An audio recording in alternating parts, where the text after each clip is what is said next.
شروع اللہ کا نام لے کر جو بڑا مہربان نہایت رحم والا ہے۔ اللہ کا حکم یعنی عذاب گویا آ ہی پہنچا تو کافرو اس کے لیے جلدی مت کرو، اور یہ لوگ جو اللہ کا شریک بناتے ہیں وہ اس سے پاک اور بالاتر ہے۔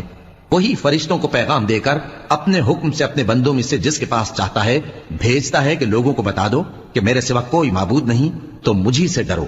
اسی نے آسمان اور زمین کو حکمت سے پیدا کیا، اس کی ذات ان کافروں کے شرک سے بلند و برتر ہے۔ اسی نے انسان کو نطفے سے بنایا مگر وہ کھلم کھلا جھگڑالو بن گیا، اور مویشیوں کو بھی اسی نے پیدا کیا، ان میں تمہارے لیے سردی سے بچاؤ اور بہت سے دوسرے فائدے ہیں، اور ان میں سے بعض کو تم کھاتے بھی ہو۔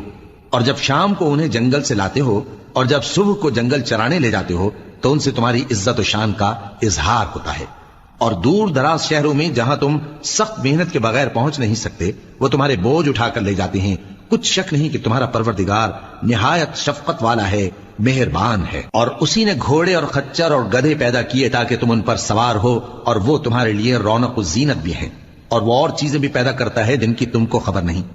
اور سیدھا رستہ تو اللہ تک جا پہنچتا ہے، اور بعض رستے ٹیڑھے ہیں، اور اگر وہ چاہتا تو تم سب کو سیدھے رستے پر چلا دیتا۔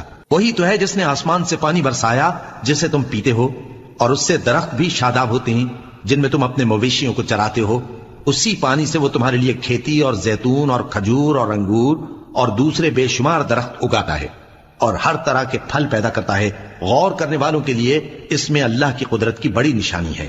اور اسی نے تمہارے لیے رات اور دن اور سورج اور چاند کو کام میں لگایا، اور اسی کے حکم سے ستارے بھی کام میں لگے ہوئے ہیں۔ سمجھنے والوں کے لیے اس میں بہت سی نشانیاں ہیں۔ اور جو طرح طرح کے رنگوں کی چیزیں اس نے زمین میں پیدا کی سب تمہارے زیر فرمان کر دیں۔ نصیحت حاصل کرنے والوں کے لیے اس میں نشانی ہے۔ اور وہی تو ہے جس نے سمندر کو تمہارے اختیار میں کیا تاکہ اس میں سے تازہ گوشت نکال کر کھاؤ، اور اس سے زیور موتی وغیرہ نکالو جسے تم پہنتے ہو۔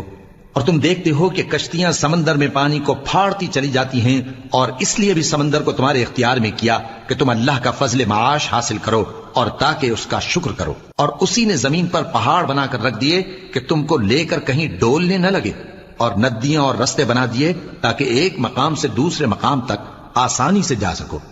اور رستوں میں نشانات بنا دیے، اور لوگ ستاروں سے بھی رستے معلوم کرتے ہیں۔ تو جو اتنی مخلوقات پیدا کرے کیا وہ اس مخلوق جیسا ہو سکتا ہے جو کچھ بھی پیدا نہ کر سکے؟ تو پھر تم غور کیوں نہیں کرتے؟ اور اگر تم اللہ کی نعمتوں کو شمار کرنا چاہو تو گن نہ سکو۔ بے شک اللہ بخشنے والا ہے، مہربان ہے۔ اور جو کچھ تم چھپاتے اور جو کچھ ظاہر کرتے ہو سب سے اللہ واقف ہے۔